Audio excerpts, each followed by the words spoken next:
Hello, my friend. Let's just stop for a minute, right here, right now. Just breathe in and breathe out. Does this feeling sound familiar? When a fire ignites deep inside you, an idea, a goal, to write a book, to learn a new language, to start running in the mornings, to finally lose those 10 pounds, to finally turn your whole life around. With a feverish glint in our eyes, we draw up a grand plan. We buy the best running shoes, the most expensive planner, and we tell all our friends about our decision to cut off any path of retreat. We stand at the foot of a huge, majestic mountain ready for the assault. This Monday, this new month, this new year, this is our starting point. We will make a great leap forward. We will become the best version of ourselves. And then Tuesday happens. The fire inside becomes a barely glowing ember, hiding shyly under the ashes of routine. The book seems like an impossibly heavy slab of stone. The running shoes gather dust in the corner, a silent testament to our weakness. And the mountain is still just as high, but now it doesn't beckon. It crushes us with its sheer majesty, silently rebuking us. And so we tell ourselves, maybe not today. I'm not in the mood. I'm just not motivated enough. I guess I'm just lazy. We habitually scold ourselves for lacking some mythical willpower. We live in a culture of great leaps, a civilization of quantum jumps. We're inspired by rags to riches stories that happen overnight. It seems to us that only a titanic effort, a heroic push, overcoming ourselves through pain, is what real growth looks like. We are deeply convinced that the size of the step determines the size of the result. So to achieve something noticeable, we must take noticeable, heroic steps. We live in a world of innovation, failing to notice that we ourselves are not an innovation project. We are living beings, and our nature is far more complex and wise than it seems. What if I told you that this entire grand assault strategy is a fundamental mistake embedded in our very culture? What if our brain, a product of millions of years of evolution, is programmed to resist exactly these kinds of sudden, massive changes? Imagine that inside your head, in its most ancient part, sits a very vigilant but incredibly skittish guard. Its name is the amygdala.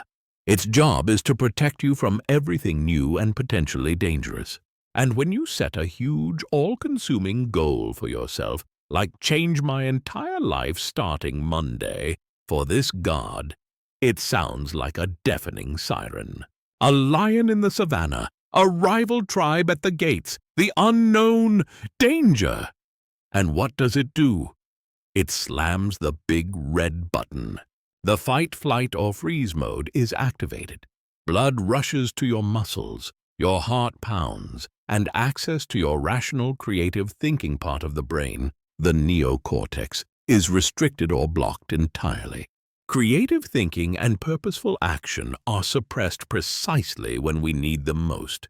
And so you sit before a blank page, and instead of brilliant ideas, there's a deafening, ringing silence in your head. You look at your running shoes, and instead of anticipating a run, you feel an inexplicable leaden fatigue. This is not laziness, my friend. It is fear. A subconscious biochemical fear of change, which our culture of great leaps only amplifies.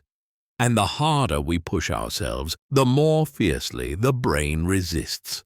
It's a vicious cycle that inevitably leads to burnout, disappointment, and a quiet, poisonous whisper deep inside, "I'll never succeed." But what if there is another way? A path that doesn't storm the mountain head-on, but carefully, almost invisibly, winds around it. A path so quiet that the ancient guard in your head won't even notice and won't raise the alarm. Today, I want to invite you on a journey into the world of Japanese wisdom. A world where there is no room for heroic feats and sudden leaps, but there is room for the indestructible power of gradual progress. We are going to talk about Kaizen, Kai meaning change, and Zen meaning good. Change for the better. But not just any change. It's about constant, continuous improvement through tiny, almost invisible steps. This philosophy was not born in the silence of monasteries, but in the dusty workshops of post-war Japan. When the country lay in ruins, it had no resources for great leaps and giant innovations. Companies like Toyota rebuilt themselves from the ashes not through revolutions, but through the daily, painstaking search for hundreds of little things that could be done just a little bit better. It was a matter of survival. Kaizen is not a strategy. It is a way of thinking. It is the art of making giant leaps by taking tiny steps. For a moment, let's forget the assault. Let's try to tiptoe past our inner guard.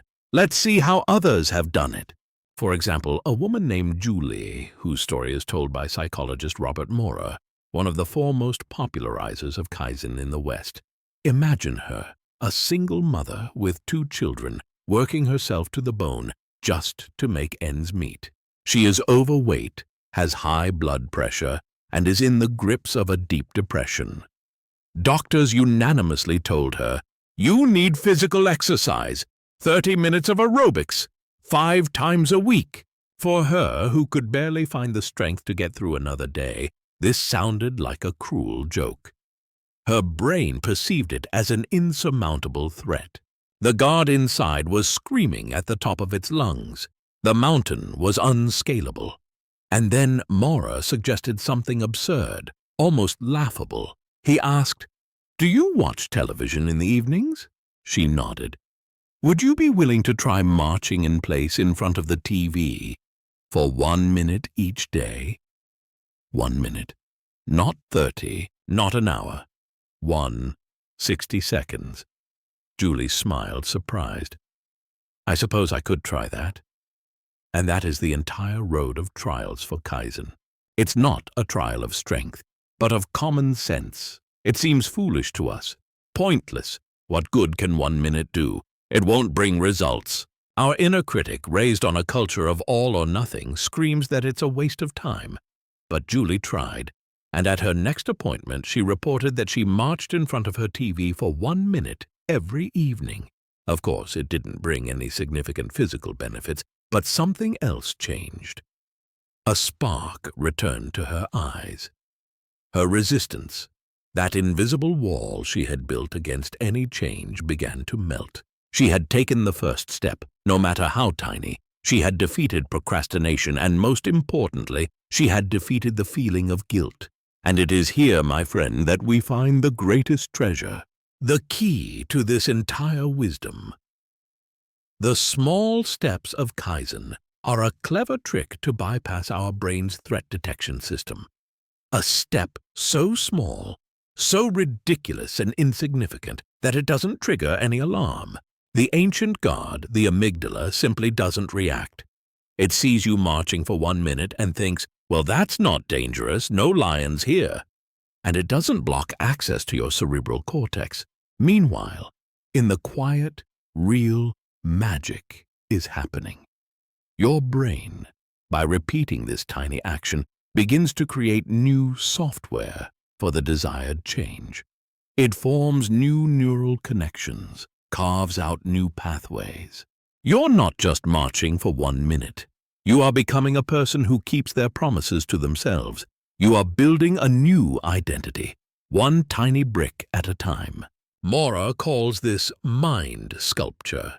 Even just imagining yourself performing a small action begins the process of change. The brain doesn't always distinguish between vivid imagination and reality. By imagining yourself calmly putting your fork down when you're full, you are training your neurons just as if you were actually doing it, but without the stress and pressure. A few weeks later, Julie herself asked, "What else can I do for 1 minute?" Her resistance had completely vanished. The desire to move became her own, not something imposed from the outside.